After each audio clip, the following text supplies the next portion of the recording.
Hello दोस्तों, आज के इस वीडियो में हम इंडियन बैंक के GENX सेविंग्स अकाउंट्स के बारे में बिल्कुल डिटेल्स में बात करने वाले हैं। तो अगर आप इंडियन बैंक में general x savings accounts open करवाने की सोच रहे हो तो आप इस वीडियो को बिल्कुल भी स्किप मत करिएगा। जानकारी के लिए हम आप लोगों को बता दें कि देखो, ये जो सेविंग्स अकाउंट्स है ना, ये बेसिकली यूथ के लिए डिजाइन किया गया है। तो यहाँ पर इस सेविंग्स अकाउंट्स को ओपन करवाने के लिए आपका जो एज है वो 18 ईयर्स से लेकर के 40 ईयर्स के बीच में होना चाहिए। डॉक्यूमेंट्स में आपको आधार कार्ड, पैन कार्ड देना होगा। आप इंडियन बैंक के किसी भी ब्रांच से इस सेविंग्स अकाउंट्स को बहुत ही इजीली ओपन करवा सकते हैं। बात करें अगर हम इनके मोबाइल बैंकिंग एप्लीकेशंस के बारे में, तो भाई इनका मोबाइल बैंकिंग एप्लीकेशन जो है वो इतना बेकार भी नहीं है और इतना अच्छा भी नहीं है। देखो, इनके मोबाइल बैंकिंग एप्लीकेशंस के ऊपर 4.3 का रेटिंग है। इसके अलावा 5 लाख लोगों ने रिव्यू दिया हुआ है। साथ ही साथ 1 करोड़ प्लस लोगों ने डाउनलोड किया हुआ है इस एप्लीकेशन को।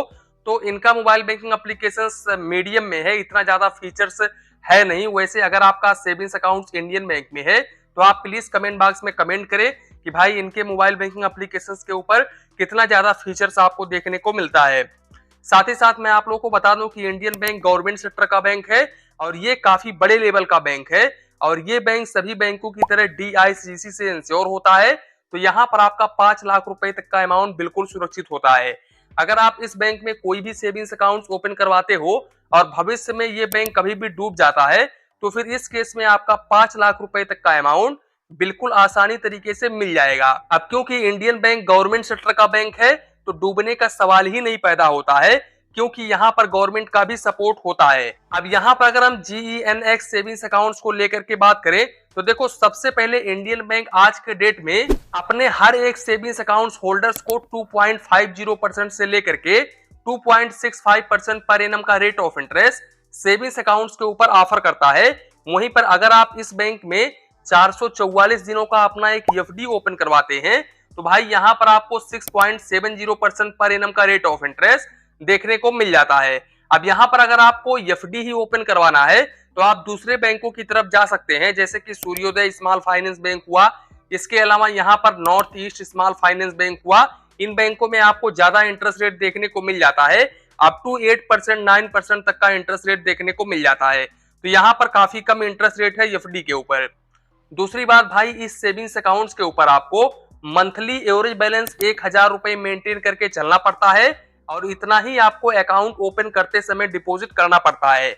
हालांकि अगर आप इस मिनिमम बैलेंस को मेंटेन नहीं करते हो ना तो फिर इस केस में आपको कोई भी चार्जेस नहीं देना पड़ता है।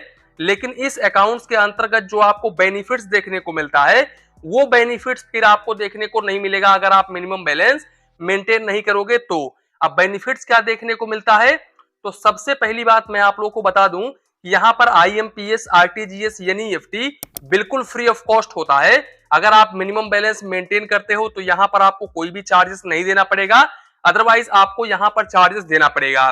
दूसरी बात, यहाँ पर अगर आप डीमैट अकाउंट वगैरह ओपन करते हो तो फर्स्ट ईयर ये बिल्कुल फ्री ऑफ कॉस्ट होता है अगर आप मिनिमम बैलेंस मेंटेन करते हो तो। इसके अलावा मैं आप लोगों को बता दूं, आप UPI भी कर सकते हो, जैसे कि गूगल पे, फोन पे, पेटीएम वगैरह। पर डे आप 1 लाख रुपए तक UPI कर सकते हो और पर डे आप 20 ट्रांजेक्शन से अधिक नहीं कर सकते। अब इसके साथ साथ अगर हम यहाँ पर ATM कार्ड को लेकर के बात करें तो इस सेविंग्स अकाउंट्स के अंतर्गत आप जो भी डेबिट कार्ड चाहें वो डेबिट कार्ड अप्लाई कर सकते हैं। हालांकि यहाँ पर इंडियन बैंक अपने तरफ से क्लासिक वेरिएंट का डेबिट कार्ड ऑफर करता है और भाई इस डेबिट कार्ड के ऊपर आपको इशुएंस फीस 150 रुपए प्लस GST और एनुअल मेंटेनेंस चार्जेस 200 रुपए प्लस GST देना पड़ता है। और इस डेबिट कार्ड से इंडियन बैंक के ATM से एक महीने में आप 5 फाइनेंशियल और नॉन फाइनेंशियल ट्रांजेक्शन कर सकते हैं। अब अगर आप इस लिमिट को क्रॉस करते हैं तो फिर इस केस में आपको फाइनेंशियल ट्रांजेक्शन के ऊपर 15 रुपए प्लस GST और नॉन फाइनेंशियल ट्रांजेक्शन के ऊपर 6 रुपए plus GST per transaction charges देना पड़ता है। वहीं पर भाई इनके ATM कार्ड से अगर आप दूसरे बैंक के ATM से ट्रांजेक्शंस वगैरह करते हो तो फिर इस केस में आप एक महीने में 5 फाइनेंशियल और नॉन फाइनेंशियल ट्रांजेक्शंस कर सकते हो और मेट्रो सिटी से एक महीने में आप 3 फाइनेंशियल और नॉन फाइनेंशियल ट्रांजेक्शंस कर सकते हो। अब अगर आप इस लिमिट को क्रॉस करते हो तो फिर इस केस में आपको फाइनेंशियल ट्रांजेक्शंस के ऊपर 23 रुपए प्लस GST और नॉन फाइनेंशियल ट्रांजेक्शंस के ऊपर 11 रुपए plus GST per transaction charges देना पड़ता है। इसके अलावा भाई अगर हम इस डेबिट कार्ड के लिमिटेशंस को लेकर के बात करें तो यहाँ पर आपको लिमिट काफी कम देखने को मिलता है। देखो आप इस डेबिट कार्ड से 25,000 रुपए पर डे निकाल सकते हो और 25,000 रुपए तक ही आप ऑनलाइन पर डे ट्रांजेक्शन कर सकते हो। इसके साथ साथ अगर हम यहाँ पर चेकबुक को लेकर के बात करें तो भाई यहाँ पर इंडियन बैंक इस सेविंग्स अकाउंट्स के ऊपर 20 पेज का चेकबुक पर फाइनेंशियल ईयर बिल्कुल फ्री ऑफ कॉस्ट में प्रोवाइड करता है। अब अगर आप यहाँ पर एक्स्ट्रा चेकबुक वगैरह लेते हो तो फिर इस केस में आपको 4 रुपए प्लस जीएसटी पर पेज का चार्जेस देना पड़ता है। साथ ही साथ यहाँ पर आपको एसएमएस अलर्ट के ऊपर 25 पैसे पर एसएमएस चार्जेस देना पड़ता है, लेकिन मैक्सिमम आपको 15 रुपए प्लस जीएसटी मंथली बेसिस पर चार्जेस देना पड़ता है, जो कि टोटल आपका 17 रुपए के करीब में डेबिट होता है। दोस्तों मोस्ट इंपॉर्टेंट पॉइंट मैं आप लोगों को बता दूं कि यहाँ पर ब्रांच के जरिए हाफ ईयर में यानी कि 6 महीने में 50 डेबिट एंट्रीज ही आप कर सकते हैं, यानी कि 50 ट्रांजेक्शन से अधिक नहीं कर सकते हैं। अगर आप इस लिमिट को क्रॉस करते हैं तो फिर इस केस में आपको 15 रुपए plus GST per transaction charges देना पड़ता है। देखो यहाँ पर ब्रांच के जरिए आप कोई भी ट्रांजेक्शन करते हो तो वो ट्रांजेक्शन काउंट होता है इस 50 डेबिट ट्रांजेक्शन में। एक बात का ध्यान रखें कि यहाँ पर ऑनलाइन ट्रांजेक्शन आप जो भी करते हो वो ट्रांजेक्शन इसके ऊपर काउंट नहीं होता है। तो इसको लेकर के आपके मन में बिल्कुल भी कंफ्यूजन नहीं होना चाहिए कि मैं जो भी ऑनलाइन ट्रांजेक्शन करूंगा तो वो भी काउंट होगा, तो मैं 50 ही ट्रांजेक्शन कर सकता हूं, तो ऐसा कुछ भी नहीं है। इसके अलावा अगर हम कैश डिपॉजिट को लेकर के बात करें तो देखो यहाँ पर इंडियन बैंक के सीडीएम मशीन के जरिए आप एक महीने में 5 ट्रांजेक्शन कर सकते हैं बिल्कुल फ्री ऑफ कॉस्ट में। अब अगर आप इस लिमिट को क्रॉस करते हैं तो फिर इस केस में आपको 25 रुपए plus GST per transaction charges देना पड़ता है।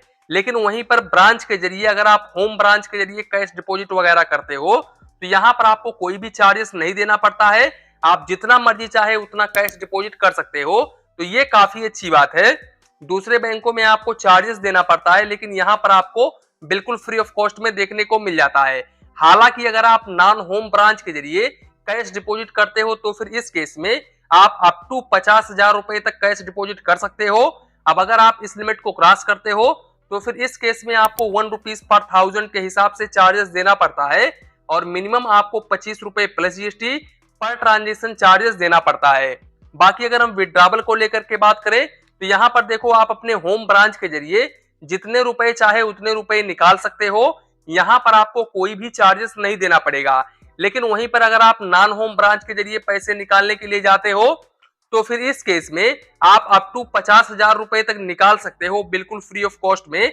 अब अगर आप इस लिमिट को क्रॉस करते हो तो फिर इस केस में आपको 2 रुपए पर 1000 के हिसाब से चार्जेस देना पड़ता है और मिनिमम आपको 25 रुपए plus GST per transaction charges देना पड़ता है। एक बात का आप ध्यान रखें कि जब भी आप पैसे जमा करने के लिए जाते हो या फिर पैसे निकालने के लिए जाते हो और आप लिमिट को क्रॉस कर देते हो और उस वक्त आपके अकाउंट में बैलेंस नहीं होता है तो फिर इस केस में आपका जो चार्जेस है वो डेबिट नहीं होता है और आपका जो चार्जेस है वो रिकवर नहीं किया जाता है इंडियन बैंक की तरफ से। यहाँ पर इंडियन बैंक ने क्लियरली अपने सर्विस चार्जेस में मेंशन किया है। साथ ही साथ अगर आप डुप्लीकेट पासबुक वगैरह लेते हो तो फिर इस केस में आपको 100 रुपए प्लस जीएसटी डुप्लीकेट पासबुक के ऊपर चार्जेस देना पड़ता है। इसके अलावा यहाँ पर अगर आप डीडी यानी कि डिमांड ड्राफ्ट वगैरह बनवाते हो तो फिर इस केस में आपको 50 रुपए से लेकर के 12,000 रुपए तक का चार्जेस देना पड़ता है। अब वो डिपेंड करता है कि आपने कितने अमाउंट का डीडी बनवाया है, उसी के अकॉर्डिंग आपको चार्जेस देना पड़ेगा। ये मैक्सिमम चार्जेस है। साथ ही साथ अगर हम ईसीएस रिटर्न चार्जेस को लेकर के बात करें तो यहाँ पर आपको ईसीएस रिटर्न के ऊपर 100 रुपए से लेकर के 500 रुपए तक का चार्जेस देना पड़ता है। डिपेंड करता है कि कितना अमाउंट है आपका, कितना अमाउंट का ईसीएस लगा हुआ है, उसी के अकॉर्डिंग आपको चार्जेस देना पड़ेगा। ये भी मैक्सिमम चार्जेस है। तो दोस्तों कुल मिलाकर के यही था इंडियन बैंक का GENX सेविंग्स अकाउंट्स।